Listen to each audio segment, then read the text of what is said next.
Hello दोस्तों, स्वागत है आपका ऑनलाइन क्लासेस 2.0 में। और आज हम एनसीईआरटी ज्योग्राफी का 6th की ज्योग्राफी का लास्ट चैप्टर पढ़ने वाले हैं, 8th चैप्टर, जो हमारा है भारत, जलवायु, वनस्पति तथा वन्य प्राणी। इसके बारे में आज हम पढ़ेंगे। इसके अंदर हम भारत के अंदर जितनी भी जलवायु हैं, जो भी वनस्पति और वन्य प्राणी पाए जाते हैं, उनके बारे में देखेंगे विस्तार से। देखो, पहली चीज़ इसमें आपको एक चीज़ पता होना चाहिए कि जलवायु और मौसम में क्या अंतर होता है। तो मौसम जो होता है ना, वो मौसम हमारा क्या है, रोज़ बदलता है। जैसे बोलते हैं आज बहुत गर्मी है, आज मौसम बहुत सुहाना हो गया। लेकिन जब हम वर्ड यूज़ करते हैं ना जलवायु, तो ये कोई एक रोज़ बदलने वाली चीज़ नहीं है। ठीक है, ये क्या है, ये है एक ऐसा घटक जहाँ सालों से ऐसा टेम्परेचर रहा है। जैसे हमने कहा कि हमारा जैसे दिल्ली है, वहाँ पे क्या है, ठीक ठाक मतलब सर्दी भी पड़ती है और गर्मी पड़ती है। तो ये वहाँ की विशेषता हो गई कि वहाँ का मौसम ऐसा है। ठीक है, तो 3-4 साल या फिर वहाँ पे जैसा मौसम पर्टिकुलर जैसी वहाँ की जलवायु है, 3-4 साल से जैसी है, उसको हम जलवायु कहते हैं। लेकिन मौसम जो है वो डेली जैसे बदलता ही रहता है। ठीक है, तो जलवायु एक परिवर्तन वाला नहीं होता है, वहाँ का इसमें परिवर्तन होता है। लेकिन कैसे हम कहेंगे कि वैसे तो हमेशा से ऐसा होता हुआ है, लेकिन अब चेंज हो रहा है, तो उसे हम जलवायु परिवर्तन का नाम दे देते हैं। ठीक है, तो मौसम के बारे में हम प्रतिदिन समाचार पत्रों में पढ़ते रहते हैं तथा टेलीविज़न पर देखते हैं अथवा दूसरों को इस संबंध में बातें करते हुए जानते हैं। मौसम वायुमंडल में दिन प्रतिदिन होने वाला परिवर्तन है। तो मौसम तो एक ऐसा घटक है जो कि क्या होता है, दिन प्रतिदिन होने वाला घटक है। मतलब इसमें चेंजेस रोज़ होते हैं। इसमें तापमान, वर्षा तथा सूर्य का विकिरण इत्यादि शामिल है। जैसे हम कहते हैं कि आज अरे एकदम से आज मौसम बदल गया, एकदम से मतलब धूप निकल रही थी और बारिश हो गई, तो उसको हम ये कहते हैं हमेशा मौसम बदल गया। ये नहीं कहते जलवायु परिवर्तन हो गया। ठीक है, तो उदाहरण के लिए मौसम कभी गर्म या कभी ठंडा होता है, कभी कभी आसमान में बादल छा जाते हैं, तो कभी वर्षा होती है। इस चीज़ को हम क्या कह देते हैं, मौसम कह देते हैं। आपने ध्यान दिया होगा, जब बहुत दिनों तक मौसम गर्म रहता है तब उसको ऊनी वस्त्रों की आवश्यकता नहीं पड़ती, है ना। ऑब्वियस ही बात है, जब गर्म रहेगा तो क्यों ऊनी वस्त्रों की आवश्यकता पड़ने लग गई, है ना। आप खाने पीने में ठंडे पदार्थों को पसंद करते हैं। इसके विपरीत ऐसे भी दिन होते हैं जब आपको ऊनी वस्त्रों के बिना ठंड लगती है। जैसे सर्दियों के मौसम में ठंडी और तेज़ हवाएं चलती है। इन दिनों में आप गर्म चीज़ें खाना पसंद करते हैं। तो जैसे ही अलग अलग जो हमने बात करी, तो अलग अलग मौसम में अलग अलग। तो भारत में प्रमुख मौसम होते हैं। तो भारत में कई सारे प्रमुख मौसम दे रखे हैं इसमें। ठीक है, सबसे पहले जो प्रमुख मौसम है उसमें आता है दिसंबर से फरवरी।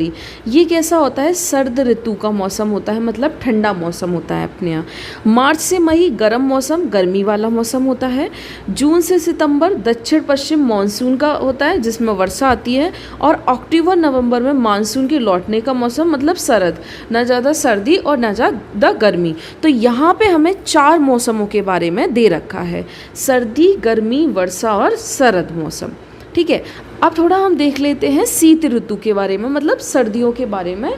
तो ठंडे मौसम में सूर्य की सीधे किरणें नहीं आती हैं। अब हमने पहले चैप्टर में ये बात करा था, इसके पिछले वीडियोस में हम ये डिटेल में देख चुके हैं कि जो सूर्य होता है वो उत्तरी गोलार्ध से, मतलब नॉर्थ सर्कल से कहाँ चला जाता है सूर्य, वो हमारे दक्षिण सर्कल में चला जाता है, मतलब कि दक्षिणी गोलार्ध में चला जाता है। इसकी वजह से यहाँ पर क्या होती है, सीधी सर्दे इसकी जो है वो किस में आती हैं, साउथ वाले रीजन में पड़ती हैं, ना कि नॉर्थ वाले रीजन में। इसलिए यहाँ पर इसके परिणाम स्वरूप उत्तर भारत का तापमान कैसा होता है, कम होता है। तो सर्दियाँ क्यों होती हैं, क्योंकि यहाँ पर सूर्य की सीधी किरणें नहीं मिल पाती हैं, जिस वजह से उत्तर भारत का तापमान कम हो जाता है।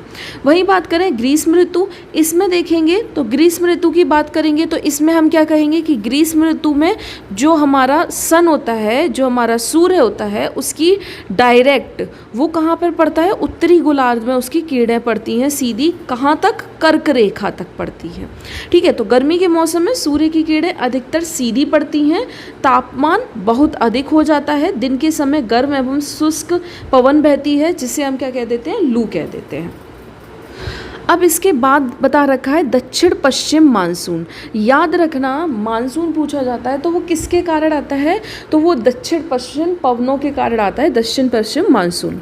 ये मानसून के आने तथा आगे बढ़ने का मौसम है। इस समय पवन बंगाल की खाड़ी तथा अरब सागर से स्थल की ओर बहती है। वे अपने साथ नमी भी लाती है। जब ये पवनें पहाड़ों से टकराती हैं तो वो वर्षा होती है। देखो, इसमें एक इम्पॉर्टेंट चीज़ याद रखना, जैसे ये हमारा भारत है, ठीक है, यहाँ से दक्षिण पवनें आती हैं, दक्षिण पश्चिम पवनें आ रही हैं।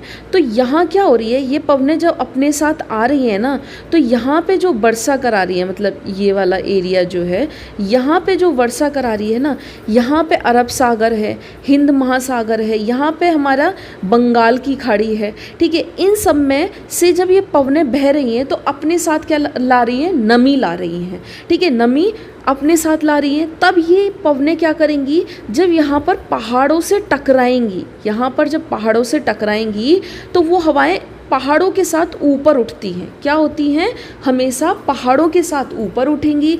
और जब वो ऊपर उठ जाती है ना, तो वो क्या करती है, वहाँ पर जाके ठंडा होती है, और ठंडा होती है तो वहाँ पे क्या होता है, बादल का निर्माण होता है, और बादल का निर्माण होता है उसके बाद वो वर्षा कराती हैं। तो याद रखो, पहाड़ों का वैसे हमारे यहाँ जो वर्षा होती है ज़्यादातर वो पहाड़ों के टकराने से, जो मतलब कि हवाएं हैं वो पहाड़ों के साथ ऊपर जाती हैं, पहाड़ों से टकराती हैं, जिसके कारण वो ऊपर तक जाती हैं और वहाँ पर जाके ये ठंडा होती है, जिससे क्या होती है, बादल का निर्माण करती है और फिर वर्षा कराती है। तो ये हमारा जो यहाँ पे मानसून आता है वो किसके कारण आता है, दक्षिण पश्चिम मानसून के कारण। अब देखो, इसके बाद बात करते हैं मानसून के लौटने का मौसम या शरद ऋतु की। तो यहाँ पे क्या बता रखा है, इस समय पवन स्थल भागों से लौटकर बंगाल की खाड़ी की ओर बहता है। अभी हमने क्या देखा था कि जिस तरह ये हमारा गया था, अब ये वापस आएगा, मतलब कि हम बात कर रहे हैं ये इस तरह गया था, तो अब इस तरह से ये वापस आएगा, ठीक है। और जब ये वापस लौटेगा तो ये दोबारा से, मानसून जब वापस लौटेगा तो यहाँ पे ये बंगाल की खाड़ी है, तो ये दोबारा से अपने साथ क्या लेके आएगा, नमी लेके आएगा। आपने देखा होगा कि ये जो तमिलनाडु वाला एरिया है, और आपने सुना होगा चेन्नई में, और इस साइड क्या होता है, सर्दियों के टाइम पे बहुत ज़्यादा बाढ़ आती है। तो हम सोचते हैं यहाँ पे इस समय क्यों बाढ़ आ रही है, सर्दियों में क्यों बाढ़ आ रही है, क्योंकि यहाँ पर लौटते हुए मानसून से इस तट पर, ये जो हमारा पूर्वी तट है ना, ये वाला तमिलनाडु वाला रीजन, यहाँ पर बहुत सारी बारिश होती है। अब यहाँ पर क्यों होती है, क्योंकि मानसून लौट रहा होता है और साथ ही साथ वो बंगाल की खाड़ी के साथ क्या करता है, नमी ले आता है, जिसके कारण यहाँ इस तट पर बहुत सारी भयंकर बारिश होती है। तो ये हम इसको लौटता हुआ मानसून कहते हैं। तो यह मानसून के लौटने का मौसम होता है भारत के दक्षिणी भागों में, विशेषकर तमिलनाडु और आंध्र प्रदेश में, ठीक है। तो याद रखना, तमिलनाडु और हमारा जो आंध्र प्रदेश है, इस मौसम में वर्षा होती है। किसी स्थान पर अनेक वर्षों में मापी गई मौसम की औसत दशा को जलवायु कहते हैं। अब देखो, हमने बात कर ली किसकी, शरद ऋतु की, और साथ ही साथ मौसम मानसून के लौटने की। यहाँ पर हमें क्लियर कर दिया गया है कि ऐसा मौसम जहाँ पर मतलब कि जो मानसून है वो लौट रहा है, और मतलब कि वहाँ का टेम्परेचर सामान्य है, ना ज़्यादा सर्दी है ना ज़्यादा गर्मी है, ठीक है। ये तो हमारे 4 अलग अलग हमने मौसम पढ़ लिए। इसी के साथ यहाँ पे जलवायु बता रखा है। तो जलवायु क्या है कि किसी स्थान पर अनेक वर्षों से, मतलब कि मैंने कहा था ना, लगभग अनेक वर्षों से क्या है, कोई मौसम की औसत दशा को नापा जा रहा है। जैसे मैं कहूँ कि उत्तर भारत में टेम्परेचर लगभग 27 डिग्री, औसत डिग्री टेम्परेचर 27 डिग्री है, तो ये वहाँ की हम मौसम नहीं बताएंगे, वहाँ का मौसम नहीं है, ये वहाँ की जलवायु है कि लगभग इतना टेम्परेचर वहाँ का रहता है, ठीक है। तो ये हमारा क्या होता है, जलवायु के होता है। भारत के जलवायु के मोटे तौर पर मानसूनी जलवायु कहा जाता है। मानसूनी जलवायु कहा जाता है भारत की जलवायु को। तो ये क्वेश्चन बहुत जगह बनता है कि भारत की जलवायु किस प्रकार की है, ठीक है। तो वो कैसी है जलवायु, मानसूनी जलवायु है। मानसून शब्द जो है वो हमारा ये अरबी भाषा के शब्द मौसम से लिया गया है, जिसका अर्थ होता है मौसम, ठीक है। भारत की स्थिति उष्णकटिबंधीय में होने के कारण अधिकतर वर्षा मानसूनी पवन से होती है। अब देखो, जो भारत में वर्षा होती है ना, वो अलग अलग क्षेत्र से होती है। मतलब कि अलग अलग रीजन की वजह होती है। जैसे हम बात करें उत्तर भारत की साइड, तो जो हमारा पश्चिमी विक्षोभ होता है वो सर्दियों के टाइम पे बहुत सक्रिय होता है। अभी आपको ये अगर समझ में नहीं आ रहा पश्चिमी विक्षोभ, ये हम आगे पढ़ेंगे इसके बारे में, लेकिन ज़्यादातर याद रखना अगर पूछा जाए कि हम भारत में सबसे अधिकतम वर्षा किसके कारण होती है, तो ये याद करो मानसूनी पवनों के कारण। मानसूनी पवनें कौन सी, जो कहाँ से आ रही है, दक्षिण पश्चिम से चल रही हैं भारत में, जो कि दक्षिण पश्चिम से आती हैं, उसके कारण अधिकतम क्या होती है, वर्षा होती है। इसने उष्णकटिबंधीय होने के कारण अधिकतर वर्षा मानसूनी बताई है, क्योंकि जो हमारा भारत है, हमने इसे उष्णकटिबंधीय क्यों कहा है, यहाँ से कर्क रेखा बीच से होके निकलती है, तो ये हमारा उष्णकटिबंधीय क्षेत्र के अंतर्गत आता है। भारत में कृषि वर्षा पर निर्भर है। अब हमारे यहाँ भारत को क्या बोला जाता है, भारत को एक कृषि प्रधान देश बोला जाता है, क्योंकि यहाँ की जो भौगोलिक स्थिति है ना, यहाँ पर बहुत सारी नदियाँ पाई जा रही हैं, यहाँ पर बहुत अच्छी मिट्टी पाई जाती है, साथ ही साथ बहुत सारी जो कृषि है वो किस पर डिपेंड करती है, हमारे वर्षा पर निर्भर करती है। तो अगर अच्छा मानसून आता है, तो अच्छा मानसून होता है तो अच्छी कृषि होती है, ठीक है। तो इसमें बहुत हद तक हमारे यहाँ की कृषि वर्षा पर निर्भर करती है। तो अच्छे मानसून का मतलब पर्याप्त वर्षा तथा प्रचुर मात्रा में फसलों का उत्पादन होता है। अब देखो, किसी स्थान की जलवायु उसकी स्थिति, ऊंचाई, समुद्र से दूरी तथा उच्चावच पर निर्भर करती है। जैसे हम अभी आगे इसमें बताएंगे कैसे डिपेंड करती है, क्या उसकी स्थिति है, मतलब कि आप क्या उसका अक्षांशीय विस्तार बता रहे हो, क्या आप उसका देशांतर बता रहे हो, ठीक है। ऊंचाई कैसी है, मतलब वो कितने ऊंचे पर है। याद रखना कई ऐसे रीज़न हैं, जैसे अगर मैं बात करूँ आपसे कि हमारा जो हिमाचल प्रदेश वाला है एरिया है, ठीक है, वहाँ पर अगर देखा जाए तो वहाँ पर सर्दियाँ होती हैं, ठीक है। उसके पैरेलल में अगर आप यूरोप चले जाओगे तो वहाँ पर एज सच मतलब कि बर्फ़ नहीं पड़ती है, ठीक है। बहुत से एरिया में पड़ती है, बहुत से में नहीं। तो ये किस पे डिपेंड करता है, ऊंचाई पे भी साथ डिपेंड करता है। स्थिति के साथ साथ अक्षांश और देशांतर के साथ साथ ये चीज़ ऊंचाई पर भी डिपेंड करती है कि वहाँ पर कितनी सर्दी होगी या गर्मी होगी, या फिर ये डिपेंड करती है समुद्र से उसकी कितनी दूरी है, ठीक है। तो ये सारी चीज़ इस पर डिपेंड करती है। इसलिए हमें भारत के जलवायु में क्षेत्रीय विभिन्नता का अनुभव होता है। जैसे राजस्थान में के मरुस्थल में स्थित जैसलमेर। अब अगर हम बात करें राजस्थान में जो हमारा मरुस्थल है, मतलब जो हमारा डेजर्ट है, वो हमारा जैसलमेर तथा बीकानेर बहुत गर्म स्थान है कि नहीं। जबकि जम्मू कश्मीर के द्रास एवं कारगिल में बर्फीली ठंड पड़ती है, ठीक है। तो ये ऐसा क्यों है, क्योंकि पहली चीज़ इसकी स्थिति, ये हमारा अलग अक्षांश पे और ये हमारा अलग अक्षांश पे, तो इसकी स्थिति के ऊपर डिपेंड कर रहा है। तटीय क्षेत्र अगर जैसे हम मुंबई की बात करें, ये जो समुद्र के किनारे प्रदेश क्षेत्र बसा हुआ है मुंबई, तथा कोलकाता की जलवायु मध्यम है ना, क्योंकि यहाँ पर क्या है, यहाँ पर अधिक गर्मी होती है लेकिन ठंड अधिक नहीं होती है। वे ना ही अधिक गर्म है लेकिन ज़्यादा गर्म भी नहीं है और ज़्यादा ठंड नहीं है, क्योंकि यहाँ पर ये किसके किनारे बसे हुए हैं, ये तटीय क्षेत्र है। समुद्र तट पर होने के कारण यहाँ पर बहुत अधिक आर्द्रता रहती है, क्योंकि क्या होता है कि यहाँ पर जो जैसे ये मुंबई है, हम मान लें ये यहाँ पर मुंबई है और ये हमारा समुद्र है, तो यहाँ से क्या होती है, पवनें हमेशा जो चलती हैं इस प्रकार, तो वो क्या करेंगी, अपने साथ नमी लेती रहती हैं। इस समुद्र से, अरब सागर से नमी लेंगी और वो क्या करती रहेंगी, बारिश करती रहती हैं, या वहाँ की वायु में क्या रहती है, काफ़ी आर्द्रता रहती है, जिससे हम ह्यूमिडिटी भी कहते हैं। विश्व में सबसे अधिक वर्षा मेघालय में होती है। तो याद रखना सबसे ज़्यादा अधिक वर्षा वाला जो एरिया है, जो हमारा स्टेट है भारत के अंदर, मेघालय है, जहाँ पे मौसिन राम में होती है। ठीक है, ये मौसिन राम चेरापूंजी वाला एरिया जो मेघालय में आता है, वहाँ पे सबसे अधिक वर्षा होती है। जबकि किसी किसी वर्ष राजस्थान के जैसलमेर में वर्षा होती ही नहीं है। तो यहाँ देखा जाए तो ये किस पर डिपेंड कर रहा है, अलग अलग स्थिति पे, ऊंचाई पे, समुद्र से दूरी पर ये डिपेंड करता है कि एक एरिया में तो क्या है, हमारे यहाँ तो बहुत सारी विविधता भारत में देखने को मिल रही है कि भारत में ही सबसे अधिक वर्षा होती है मौसिन राम वाले एरिया में। जबकि अगर हम बात करें राजस्थान के जैसलमेर में, तो वहाँ पर कभी कभी ऐसा होता है कि वर्षा होती ही नहीं है। अब यहाँ पे प्राकृतिक वनस्पति बता रखी है, ठीक है।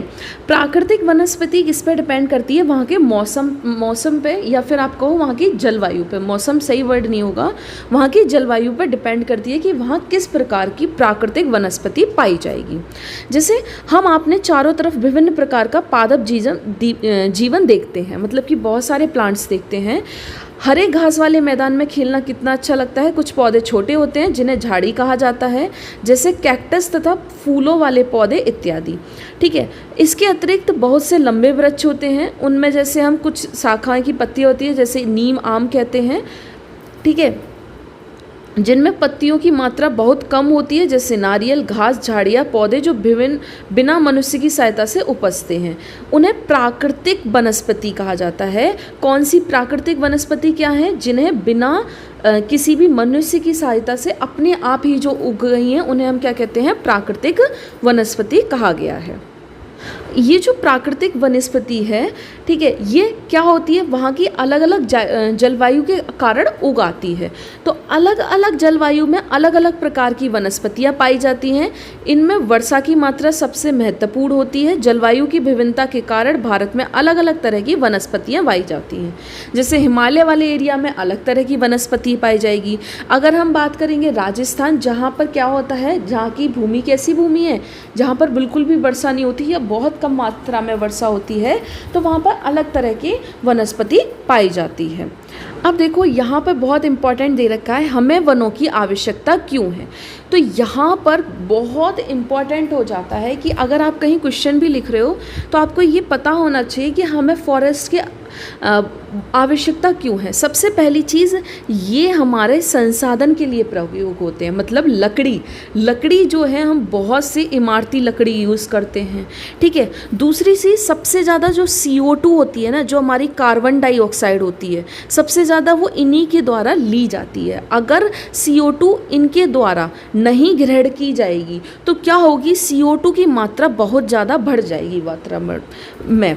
अगर वातावरण में CO2 की मात्रा बहुत ज़्यादा बढ़ जाएगी तो क्या होगा, ग्लोबल वार्मिंग होगी। ग्लोबल वार्मिंग क्यों होगी, क्योंकि क्या होगा, मतलब कि पृथ्वी जो होगी वो उसका गर्म होना स्टार्ट हो जाएगा, वो गर्म रहेगी। क्योंकि हमने पहले जो NCERT के वीडियोस पढ़े हैं उनमें हमने ये चर्चा की है कि ग्लोबल वार्मिंग का एक बहुत बड़ा कारण है CO2। क्योंकि CO2 क्या है, CO2 एक ऐसी गैस है जो सूर्य की जो गर्माहट होती है उसको अवशोषित करती है पृथ्वी पर, ठीक है। मतलब कि जो पृथ्वी का रात का टेम्परेचर है उसे एकदम से गिरने नहीं देती है, ठीक है, ऊष्मा को एकदम से नहीं जाने देती है। तो अगर CO2 बढ़ जाएगी तो वो ज़्यादा गर्मी को क्या करेगी, पृथ्वी पे अवशोषित करेगी, जिसके कारण क्या हो सकती है, ग्लोबल वार्मिंग हो सकती है, ठीक है।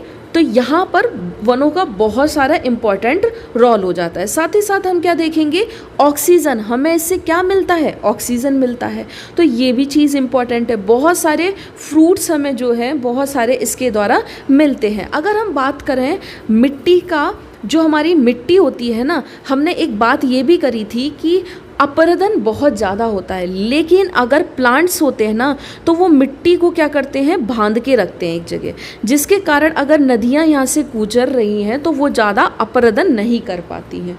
तो ये भी इम्पोर्टेंट रोल हो जाता है हमारा वनों का। तो हम इसमें देख लेते हैं, वन हमारे लिए बहुत ही लाभदायक है। जैसे वे विभिन्न कार्य करते हैं। पेड़ पौधे ऑक्सीजन छोड़ते हैं, जिन्हें हम सांस के रूप में लेते हैं। कार्बन डाइऑक्साइड के ग्रहण करते हैं, ठीक है। पेड़ पौधों की जड़ों मिट्टी को बांध कर रखती है, जिसके कारण क्या नहीं होता, मिट्टी अपरदन को रोक पाती है, नहीं होता है। इसलिए क्या नहीं करना चाहिए, डिफॉरेस्टेशन नहीं करना चाहिए। अगर डिफॉरेस्टेशन ज़्यादा होगा तो वहाँ की मिट्टी का क्या हो जाएगा, अपरदन हो जाएगा। मिट्टी क्या होगा, नदी के कारण, हवा के कारण, या फिर हम बात करें कि जो हमारी वायु के कारण क्या होगी, बहुत ज़्यादा उसका अपरदन होना स्टार्ट हो जाएगा। इसका एक जीता जागता बहुत अच्छा एग्जाम्पल है हमारा डेजर्ट का, मरुस्थल का। वहाँ पर क्या है, पेड़ पौधे नहीं है ज़्यादा, ठीक है। मिट्टी ना होने के कारण वहाँ पर जब हवा चलती है ना, तो आपने जो सैंड ड्यून्स देखे होंगे, मतलब जो मिट्टी के टीले देखे होंगे, वो हमेशा क्या होता है, एक जगह से दूसरी जगह, मतलब कि एक जगह से ये उड़ के दूसरी जगह जागते रहते हैं, क्योंकि यहाँ पर क्या नहीं है, पेड़ नहीं है जो कि इसको क्या कर सके, मिट्टी को बांध के रख सकें। अब यहाँ पे बता रखा है वनों में हमें ईंधन, लकड़ी, चारा, जड़ी बूटी, लाख, शहद, गोंद इत्यादि प्राप्त होता है। तो देखो ईंधन तो प्राप्त हो ही रहा है, ठीक है, मतलब कि हम इसको जलाने के लिए, चूल्हा चौका के लिए यूज़ तो करते हैं। साथ में इमारती लकड़ी मिल रही है, जड़ी बूटियाँ पाई जा रही हैं, लाख मिल रहा है, शहद मिल रहा है और गोंद आदि प्राप्त होते हैं। वन्य जीवों के प्राकृतिक निवास हैं। तो ये जो वन होते हैं ना, ये इम्पॉर्टेंट इसलिए भी हो जाते हैं क्योंकि बहुत सारे वन्य जीव जो होते हैं, मतलब वन में रहने वाले, उनका क्या है, एक नेचुरल प्लेस है उनकी रहने के लिए, प्राकृतिक निवास है। पेड़ों की अंधाधुंध कटाई के कारण भारी मात्रा में प्राकृतिक वनस्पतियाँ समाप्त हो गई हैं। तो अब क्या हो रहा है, डिफॉरेस्टेशन हो रहा है, जिसके कारण बहुत सारी इंपॉर्टेंट जो प्राकृतिक वनस्पतियाँ हैं वो उनका समाप्त हो गई हैं।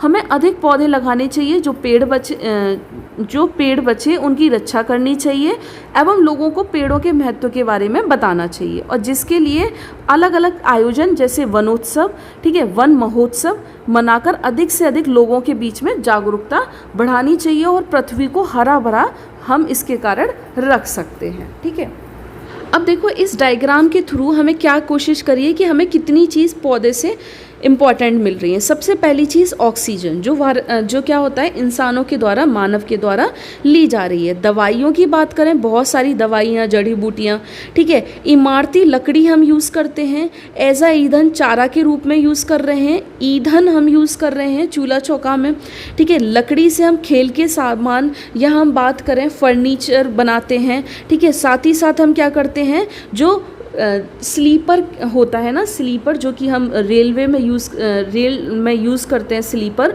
उनको बनाने का कार्य भी किया जाता है। इसके द्वारा शहद लिया जाता है। यहाँ पे मधुमक्खियाँ अपने छत्ते बना रही हैं जिसके कारण शहद, ठीक है। फल की प्राप्ति होती है, गोंद एवं लाख की प्राप्ति हो रही है। वन्य जीवों के लिए ये प्राकृतिक निवास है। यहाँ पर इमारती लकड़ी भी मिल जाती है और रबड़ भी मिलती है, और साथ में ये मिट्टी का क्षयकरण नहीं होने देती है, मिट्टी को बांध के रखती है। तो ये इतने सारे कारण हैं वृक्षों को लगाने के। अब यहाँ बात करी गई है वन्य प्राणी। वन्य प्राणी कौन से होते हैं, जो वन में रहते हैं। तो विभिन्न प्रकार के वन्य जीवों का निवास होता है। वनों में जंतुओं और हजारों प्रजातियाँ बड़ी विभिन्न प्रकार के, जैसे सरीसृपों, जिसे हम सांपों की बोल देंगे, इसके अंदर बहुत सारे सांप की कैटेगरी आ जाएगी, स्नेक्स की। उभयचरों, पक्षियों और स्तनधारियों, कीटों तथा कृमियों का निवास होता है। तो इसके अंदर बहुत सारे वन्य जीव भी रहते हैं। जैसे बाघ हमारा राष्ट्रीय पशु है, ठीक है, हम जानते हैं राष्ट्रीय पशु हमारा कौन है, बाघ है।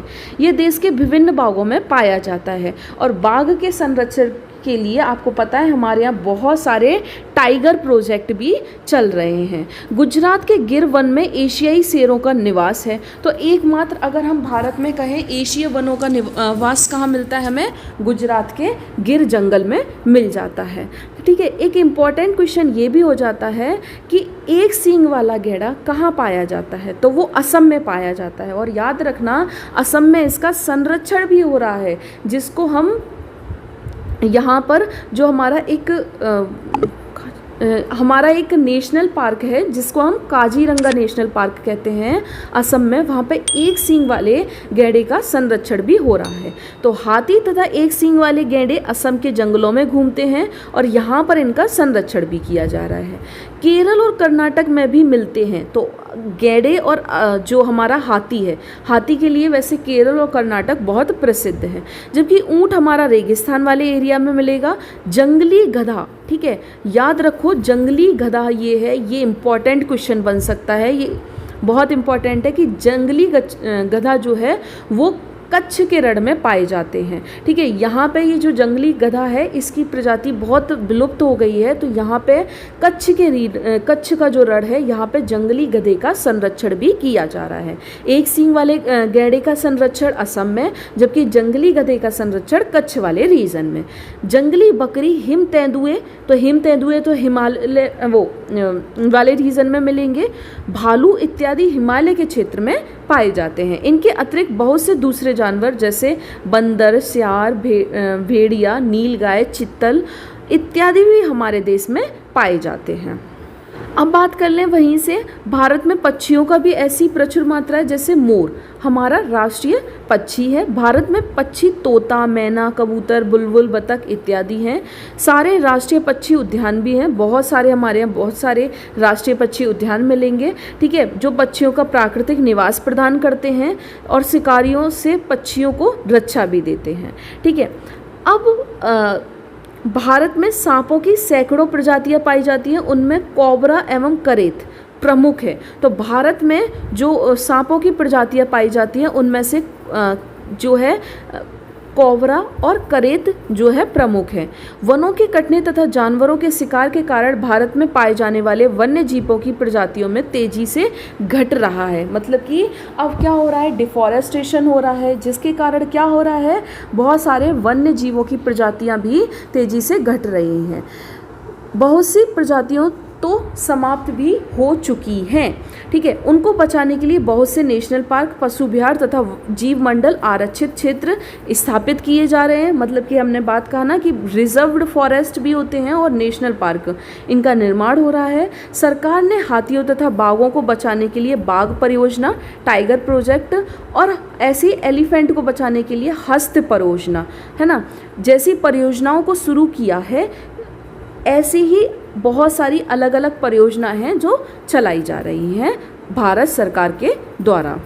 ठीक है, आप वन्य जीवों के संरक्षण में भी अपना हाथ बटा सकते हैं। आप जानवरों के शरीर के विभिन्न अंगों जैसे हड्डी, सींग, पंख से बने पदार्थों को खरीदने से इनकार कर सकते हैं, क्योंकि बहुत से लोग इनका क्या करते हैं, शिकार करते हैं और इनसे बनी चीज़ों को फिर इनको व्यापार किया जाता है। तो आप ऐसी चीज़ों को ना खरीदें। अगर मार्केट में इसकी डिमांड नहीं होगी तो ऑब्वियस सी बात है लोग इनका शिकार भी कम करेंगे। प्रत्येक वर्ष हम लोग अक्टूबर के पहले सप्ताह में वन्य जीव सप्ताह के रूप में मनाते हैं। तो वन्य जीव सप्ताह कब मनाया जाता है, हमारा अक्टूबर के पहले सप्ताह में, ताकि वन्य जीवों के निवासों को हम संरक्षित और लोगों को उसके लिए प्रति जागरूक कर सकें।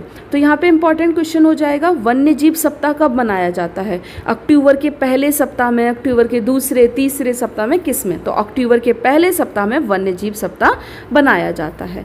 यहाँ पे दे रखा है, देखो एक ये बना रखा है, देखो एक पेपर कटिंग है, लार्ज स्केल पोचिंग एलिज्ड इन सिमलीपाल रिजर्व। तो ये अगर पूछा जाए सिमलीपाल कहाँ पर है, सिमलीपाल जो है वो हमारा उड़ीसा के अंदर आता है। ठीक है, सरिस्का कहाँ पर है? सरिस्का जो नेशनल पार्क है वो हमारे राजस्थान के अंदर आता है। इस तरह यहाँ पे गिर के बारे में बताया जाएगा, तो आपको अभी बताया ये हमारे गुजरात वाले रीजन में है।